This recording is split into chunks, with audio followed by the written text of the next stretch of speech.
os sinais vão se acumulando de que uma recessão está chegando, se é que já não chegou. A economia brasileira está condenada a um crescimento medíocre. Não tem cabimento essa decisão, traz mais insegurança jurídica para a economia brasileira. O que já era uma realidade, eu diria que apenas agrava ela. Começando mais um Responde as perguntas que vocês me enviaram aqui na área de membros do canal e também no nosso Instagram, na quinta-feira, dia 29 de agosto, como sempre, várias perguntas.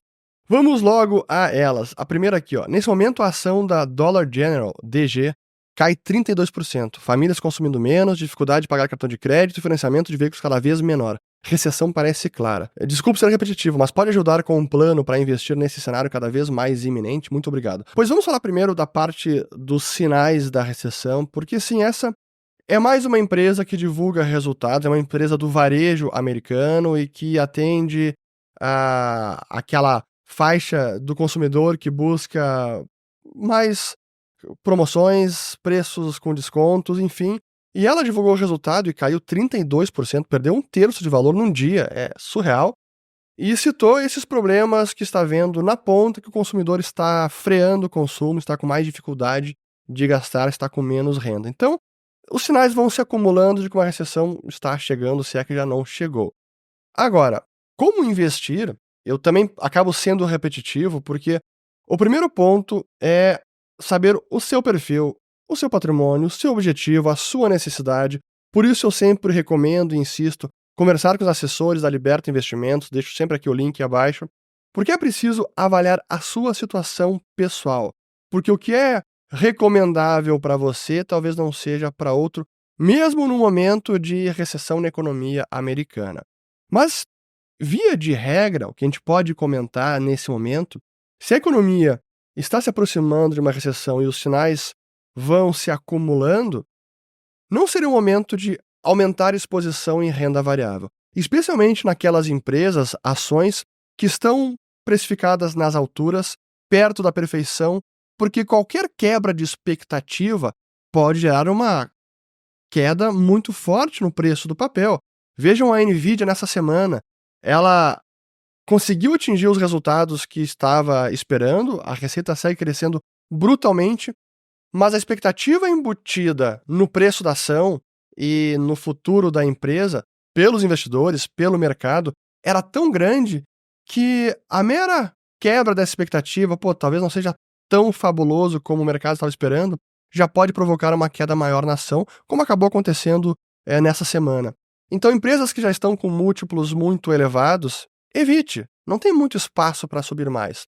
E aí, nesse momento, se está perto de uma recessão, é priorizar mais caixa, é mais renda fixa com vencimentos curtos, é fazer mais caixa, e aí aproveitar os momentos de oportunidade quando eles aparecerem. E vão aparecer. Acho que é ter paciência e disciplina, porque essa é a parte mais difícil do investimento, é a psicologia, é conseguir dominar o sentimento, a ansiedade, tomar as decisões corretas na hora correta, não se deixar levar pela euforia, pelo otimismo, pela ganância, exuberância do mercado, e o contrário também, porque quando vier a oportunidade, vai ser um momento oposto, em que o mercado vai estar depressivo, pessimista, tudo vai dar errado, as empresas vão cair cada vez mais, a economia vai para o buraco, e também não é assim. Uma expansão da economia tem tempo para acabar, assim como a recessão, a contração, também tem tempo para acabar. E aí, quando é a oportunidade, aquele sentimento negativo acaba também impedindo que você tome as decisões corretas de, aí sim, investir. Aí sim aumentar a exposição em ativos de risco que ofereçam um potencial de retorno maior. Acho que é isso que eu poderia responder nessa primeira. Vamos lá, próxima. Minha alocação defensiva em money market foi boa pela inversão da curva. Agora que está anunciado a baixa de juros, é o momento de perseguir juros mais longos, tesouro americano ou corporativos de qualidade? Não seria uma incongruência sabendo que vem a Kamala Harris com gastança e inflação e o Trump com protecionismo e inflação? O cenário de inflação, ele é possível. Hoje a inflação americana está rondando aí pelo CPI pouco menos de 3%. Mas a busca por yield, buscar rendimentos e apostar na curva longa é uma aposta comum e que costuma dar certo. Na iminência de uma recessão, quando ela vem se aproximando, os juros longos tendem a cair. A gente viu isso já nos últimos meses. O juro americano estava quase 5%, o de 10 anos, e foi para baixo de 4%. Mas daqui para frente, será que juros longos caem mais? Até poderia, mas eu não vejo juros longos caindo para patamares como caíram durante a pandemia, que chegou, de 10 anos chegou em menos de 0,5%.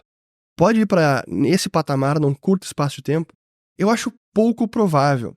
Mas é que eu prefiro não investir com base nessas hipóteses, porque para mim elas são quase até binárias. Se a inflação sobe, o juro pode subir mais rapidamente, o juro de 10 anos.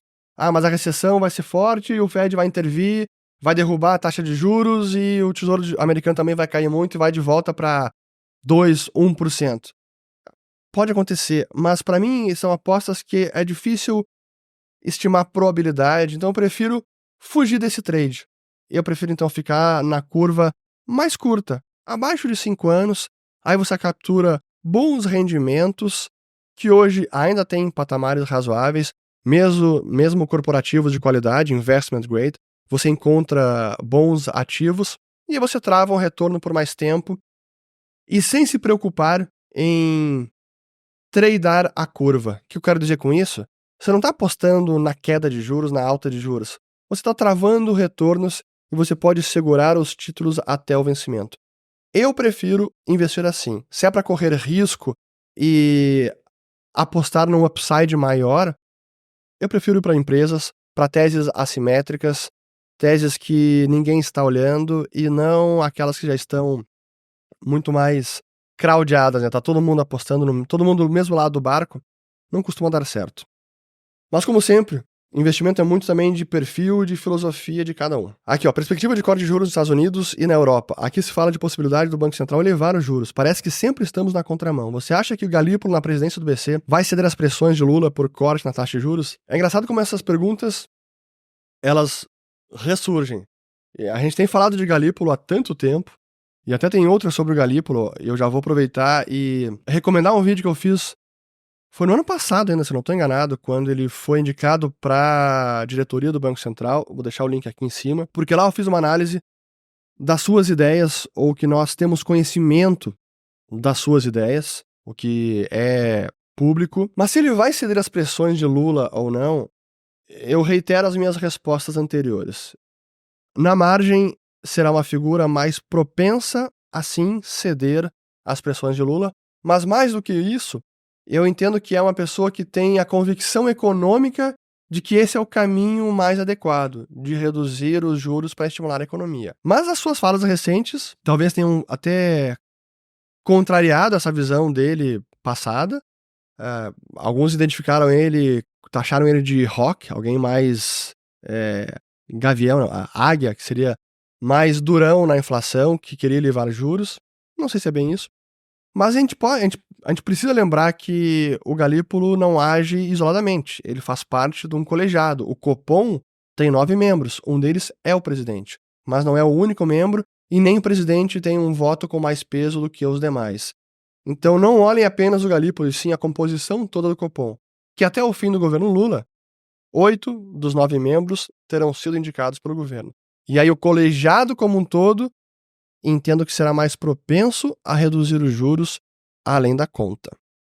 Veremos. Como você resolveria o problema do Bitcoin ser uma moeda deflacionária e, por consequência, desestimular a economia? O que muitos falam é que um crescimento inflacionário de 2% é saudável por estimular a economia a girar. Eu não vou responder essa aqui por extenso, porque eu já fiz vídeo sobre isso, até um que é especificamente para os membros aqui do canal, vou colocar o link aqui em cima, mas tem um até bem antigo, foi um dos primeiros vídeos do canal, em que eu respondo essa pergunta sobre o problema do Bitcoin é ser uma moeda deflacionária. E não é. Deflação não é um problema para a economia, assim como inflação não é uma pré-condição para a economia crescer. Esse é um dos grandes mitos que ainda persistem, mas eu vou recomendar esses 2 vídeos, um para membros, outro aberto, para que vocês vejam uma resposta ainda mais elaborada. Por que as revisões dos dados macroeconômicos são tão frequentes? Seria tão somente a imprecisão de coleta dos dados no momento da divulgação? O otimista diria que sim. Esse é um problema que costuma acontecer mesmo em economias desenvolvidas. A gente está vendo aí o que acontece nos Estados Unidos. Os mais cínicos ou críticos diriam que são manipulações deliberadas das estatísticas para enviesar a opinião pública ou favorecer um governo. Para mim, ambas as opiniões são válidas. Mas a verdade é que sim, é um problema também de coleta de dados, especialmente quando se fala de contas nacionais, PIB, as contas externas. Se vocês analisarem as contas externas do Brasil, de qualquer país, elas estão constantemente sendo revistas, porque os dados precisam ser coletados, ser analisados, e há essas revisões, e elas costumam levar alguns anos, especialmente quando se fala de contas externas. Eu sei porque eu estou sempre fazendo avaliação das contas externas brasileiras, assim como de outros países. Então, costuma acontecer, mas pode haver, em alguns casos, isso estar um pouco mais exacerbado. Como está acontecendo agora nos Estados Unidos com os dados de emprego. Assim, isso aí tá um pouquinho exagerado. Quando a crise demográfica chegar em seu pico e os governos agravarem ainda mais o fiscal pela falta de jovens para pagar as contas dos velhos, acredita que essa situação possa desencadear níveis de impressão monetária e inflação nunca antes vistos? Não acho que é isso que vai ser o gatilho final para uma inflação maior. O problema demográfico vários países já estão enfrentando, vejam o Japão, vejam a Coreia do Sul, vejam alguns países na Itália, na Europa, Itália, etc. Não acho que esse será o gatilho. Mas é um agravante, sim, e será uma pressão fiscal, porque a previdência ela é insustentável em boa parte dos países, a seguridade social, a conta não fecha, e a demografia sendo um fator desfavorável, um fator que contribui para um déficit maior na previdência, agrava mais o fiscal. Então é um dos grandes problemas dos governos mundo afora. Não é apenas Brasil, não é Estados Unidos, é de vários. Então, mas não acho que é isso que vai ser o gatilho para a impressão de dinheiro e inflação nas alturas. Até porque a gente viu, assim, historicamente, as grandes inflações não foram por conta de problemas de previdência ou demográficos. Veja as grandes inflações e hiperinflações do século passado, mesmo no Brasil, na Argentina, nos Estados Unidos, na década de 70, não foram por problemas demográficos. Quais canais internacionais de economia você recomenda, preferencialmente de países de língua inglesa? Eu gosto muito da Lynn Alden. Ela hoje, para mim, é uma das melhores analistas, mais completas, rigorosas na sua análise. Ela tem várias entrevistas. Ela não tem um canal próprio dela, mas ela participa de várias entrevistas. Ela é muito atuante no Twitter. Eu tenho assistido muito o do Jeff Snyder, que o canal se chama Eurodollar University.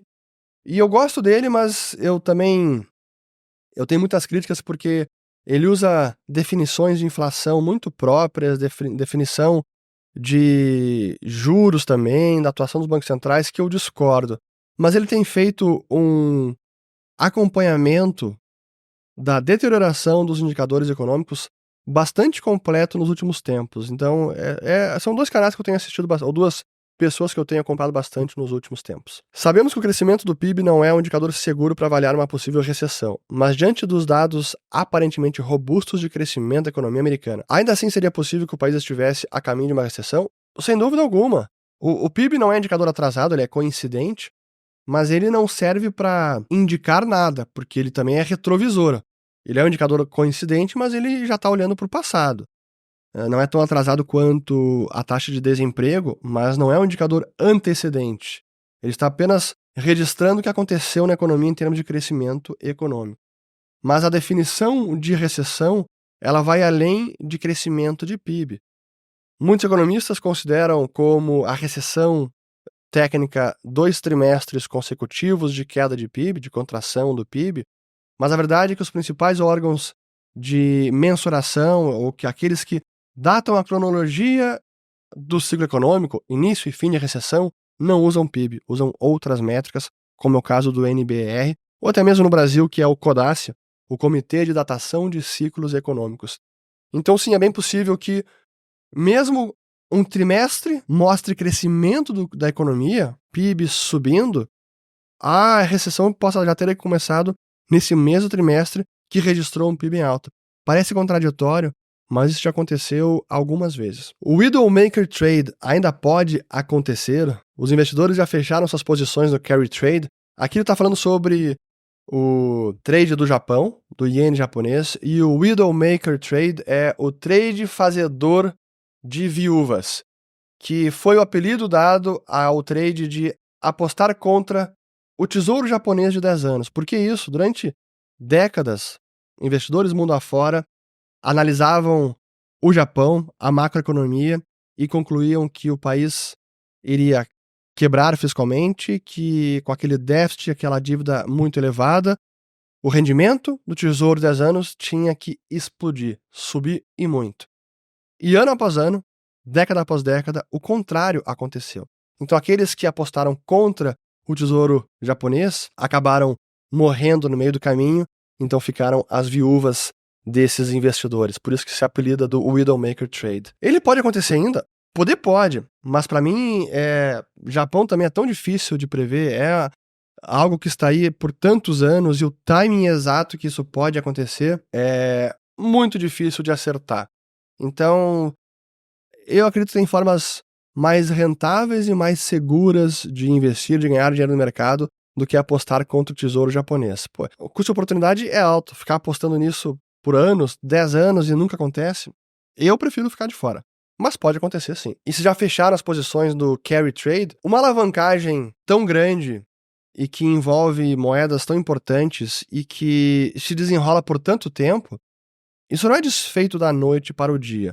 O que sim já mudou e já mostra um cenário oposto ao que tínhamos 2 semanas atrás é que as posições especulativas que apostavam contra o iene já cessaram. Já virou e agora as posições especulativas estão apostando a favor do iene, acreditando que o iene vai se valorizar. Então esse cenário mudou. Mas o carry trade como um todo, aí é até difícil, não tem uma métrica que capture o quanto que os investidores se alavancaram no iene para fazer essa arbitragem de taxa de juros entre moedas. Infelizmente, nós temos alguns indicadores, mas nenhuma métrica única. Aqui está o nível total de carry trade. Não tem isso, infelizmente. O que a desvalorização de títulos públicos de longo prazo indicam? Pode indicar algumas questões. Primeiro, pode indicar perspectiva maior de inflação duradoura no longo prazo. Pode indicar uma deterioração na capacidade de pagamento da dívida pelo soberano. Então, imaginando, o governo brasileiro está piorando o déficit e a trajetória da dívida. Então, é uma forma de os investidores precificarem esse sentimento de piora na expectativa. Então, capacidade deteriorada do fiscal. E terceiro, pode também ser um problema mundial ou reflexo das taxas de juros fora do país. E a baliza para isso é o Tesouro Americano de 10 anos. Então pode ser que isso esteja se desenrolando nesse momento. A pergunta foi a desvalorização dos títulos públicos. Se estão se desvalorizando, significa que o preço está caindo e o juro está subindo. Por isso que eu comecei a resposta explicando o que significa o juro dos títulos subindo, né? Que é o equivalente à desvalorização dos títulos públicos. Espero que tenha ficado claro. Por que as recessões atualmente duram menos tempo? Seria por causa do quantitative easing, o afrouxamento monetário ou compra de ativos pelos bancos centrais? Não necessariamente. Primeiro, o QE aconteceu depois da recessão e não antes dela. O QE não foi uma medida para impedir uma recessão, foi uma medida para impedir uma recessão pior, uma depressão ou instabilidade financeira. Essa foi a justificativa, a explicação dada pelos principais banqueiros centrais do planeta. Mas as recessões duram menos tempo porque o curso natural da economia é o crescimento, é as famílias, os trabalhadores, as empresas produzindo cada vez mais, aumentando a produtividade, e o crescimento econômico é o curso natural das economias de livre mercado, por assim dizer. E quando vem a recessão, é um momento de limpeza, de saneamento, que costuma ocorrer menos tempo, sempre e quando os governos não interferirem demais e frustrarem esse processo, o que às vezes acontece, mas é um momento que esse processo ele acontece mais rapidamente. Até porque os erros empresariais, os excessos sobre investimento, sobre consumo, eles também demoram mais tempo para se acumular e até chegar o dia da recessão, digamos, ou da crise, que aí vem a recessão, em que esses erros se revelam, em que os desequilíbrios e os excessos são descobertos, mas eles são construídos ou eles são gestados ao longo de um tempo maior, que é que é a fase de expansão econômica. E a recessão costuma ser muito menos duradoura. Isso a gente pode ver a realidade de praticamente todas as economias de mercado. Pode ter uma ou outra recessão mais longa que outra? Sim, acontece. Mas, via de regra, a duração da recessão costuma ser bem menor do que a duração da fase de expansão econômica. O que é ótimo, né? Se fosse sempre a recessão durando mais tempo, poxa, aí é complicado. Com a demografia brasileira em tendência de queda, o Brasil tende a estagnar a sua produtividade. A demografia não atua na produtividade. O que melhora a produtividade é educação, capacitação profissional. Então, o profissional consegue produzir mais com base num conhecimento superior, mais qualificado e com base no acúmulo de bens de capital. É maquinário, equipamentos, infraestrutura que provém mais produtividade aos trabalhadores. A demografia em si apenas impacta o nível de produção de uma economia. Mais gente trabalhando, mais produção. Menos gente trabalhando, menor produção. Mas não impacta a produtividade. Só não confundir as coisas. O índice Big Mac é realmente o melhor para descobrir a paridade do poder de compra? Não, ele é apenas mais um indicador.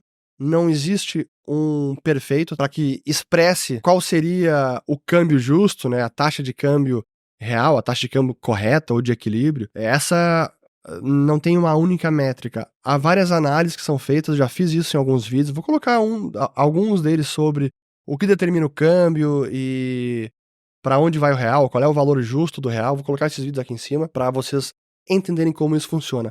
Mas o Big Mac é uma ferramenta importante também que ajuda a mensurar o nível de descolamento da taxa de câmbio. Se está muito sobrevalorizada ou está muito subvalorizada. Ou valorizou demais ou desvalorizou demais. Além do que os fundamentos justificariam. É mais nesse sentido que o Big Mac auxilia. Então, é um complemento a essa análise. E como sempre, esses estudos, mais do que cravar na vírgula, a taxa de equilíbrio é R$ 4,58, por exemplo, por hipótese. Eu não estou dizendo que é essa, apenas para usar o exemplo. Mais do que identificar qual é o nível de equilíbrio, é identificar ao longo do tempo como a taxa de câmbio de mercado, a taxa de câmbio vigente, o câmbio que está na tela, está descolado do que seria essa análise de câmbio de equilíbrio. É mais para ver essas distorções, esses descolamentos, e não o nível específico, porque chegar com precisão cirúrgica à taxa de câmbio correta, isso é impossível. Então é mais uma análise de sensibilidade. O quanto que o real se desvalorizou, o quanto que ele está descolado dos seus fundamentos, para cima ou para baixo. Acha loucura estar com 90% do patrimônio líquido em Bitcoin esperando esse ciclo de alta? Depende do seu perfil, do seu patrimônio, do seu objetivo, da sua família, situação profissional, familiar, pessoal, etc. Eu não penso em ciclos de alta, porque isso me dá a sensação que você está pensando no próximo ano, no próximo halving. Eu não penso assim. Para mim, o Bitcoin é uma alocação de longo prazo. Então, para mim, o ciclo de alta do Bitcoin é de longo prazo. Eu não estou muito preocupado com o que vai acontecer nos próximos 2 anos no preço dele. Então, só tenha isso em mente. Se está alocado pensando no longo prazo, não precisa desse dinheiro, ok. É bastante, mas ok. Mas se está fazendo uma aposta para os próximos 2 anos, aí pode ser bem arriscado. Como economista da escola austríaca vê o Brasil hoje? Perfeita palestra feita no Mises. Pô, obrigado. Vamos lá. Eu diria que o economista da escola austríaca vê com muito realismo, como sempre. Entende as limitações da economia brasileira, como a economia brasileira tende a registrar um crescimento pífio, os famosos voos de galinha, porque não temos ganho de produtividade, não temos uma educação de qualidade que provê realmente maior capacitação e que possa gerar frutos no futuro que trarão mais produtividade para a economia brasileira. É o contrário. Infelizmente, a educação é um limitador de crescimento porque está piorando ainda. Esse é o pior de tudo. Fora isso, com um governo tão grande, tão inchado, carga pública, a carga tributária elevadíssima, o IVA potencial, já nem sei mais se é 26,5%, se é 28%, enfim. Vai ser o primeiro ou o segundo mais alto do mundo. é apenas uma evidência do que já é a realidade. Carga tributária muito elevada. Isso também inibe investimento, torna a barra muito alta para qualquer empreendimento. Pô, você já começa tendo que gerar um resultado tão elevado para pagar imposto, cara, é difícil. Então, a economia brasileira está condenada a um crescimento medíocre. Acho que é isso que a gente pode... É isso que um economista da escola austríaca analisa sobre o crescimento brasileiro. E, infelizmente, ainda temos ideias retrógradas. O desenvolvimentismo ainda tem muito peso e relevância nas decisões de política econômica, e em que o Estado deve ser o grande protagonista, promotor do crescimento, quando deveria ser justamente o oposto. Então, o Brasil está condenado a ser o Brasil de sempre. Qual o impacto da criptoajuda no mercado de criptos no Brasil? Nada diferente do esperado. Se já o bloqueio de contas bancárias, em resposta a demandas judiciais, enfim, com cripto não seria diferente. Se há uma exchange, uma contraparte, um CNPJ que possa receber uma intimação, uma decisão de justiça, ela deverá ser cumprida. Então, o criptoajude seria apenas uma forma de acelerar esse processo todo, que já na prática já acontece. Então, nada fora do esperado. O novo ETF dólar 11 serve como exposição ao dólar de forma simplificada? Sim, é um ETF que acompanha a variação do dólar. Então, para quem quer facilmente apostar na alta ou queda do dólar, é um ETF que serve a esse propósito. Mas se o objetivo é apenas ter algo em caixa de dólar, às vezes vale mais a pena ter conta em bancos que dão cartão global. Você pode ter um saldo em dólar ou saldo em euro. Ou às vezes até comprar papel moeda mesmo. Se você viaja para o exterior com alguma frequência ou tem ideia de viajar de férias com a família para o exterior, quando há momentos de oportunidade, o dólar caiu, faz uma compra de dólar, deixa na conta ali guardado e aí você vai usar no futuro. Mas se é uma forma de apostar mais pesadamente, o dólar 11 pode facilitar esse trade no mercado. As decisões judiciais contra a Starlink poderão afetar a economia do país? A gente está vendo esse imbróglio todo. Elon Musk, X, Alexandre de Moraes, STF, e agora essa da Starlink, que foi incorporada nessa batalha, sendo que nem faz parte do mesmo grupo econômico que a plataforma X, teve as contas bloqueadas. Eu entendo que não tem cabimento essa decisão, mas eu não vou entrar na análise jurídica dela, porque não é a minha especialidade. Tem muita gente com uma capacidade maior do que a minha de dar uma opinião mais bem embasada. Mas, sem dúvida alguma, que traz mais insegurança jurídica para a economia brasileira. O que já era uma realidade, eu diria que apenas agrava ela. Até respondendo a pergunta anterior, como é que um economista da escola austríaca vê a economia brasileira? Essa é uma das principais e mais negativas características da nossa economia, a insegurança jurídica. E para uma economia crescer, ela precisa de previsibilidade para que os empresários, os empreendedores invistam, para que eles realizem planejamento de longo prazo, comprometam capital de longo prazo para gerar empregos, renda e assim aumentar a produtividade e a produção do país. Mas com esse tipo de notícia, é um balde de água fria, é mais uma, e que, claro, deixa alguém mais receoso em investir no Brasil, especialmente o estrangeiro. E nós precisamos, sim, de capital estrangeiro e muito para ajudar a desenvolver a nossa economia, a investir em infraestrutura, enfim, tudo aquilo que vocês já sabem. Não vou chover mais no molhado, mas muito ruim. Tempos bem complicados, para dizer o mínimo. Espero ter gostado de mais um Urso Responde, espero que tenham lavado as louças, feitos? Espero que vocês não feitos. Espero que vocês tenham feito todas as tarefas domésticas, pessoais, etc. Como vocês podem ver, minha voz tá ruim ainda. Espero que saindo de uma gripe, dor de garganta. Enfim, desfrutem nesse domingo com suas famílias, com seus amigos. E voltamos no próximo Urso Responde. Compartilhem, se inscrevam no canal, ativem o sininho. Tornem-se membros, temos vários conteúdos muito bacanas. E é isso. Valeu, obrigado, até o próximo.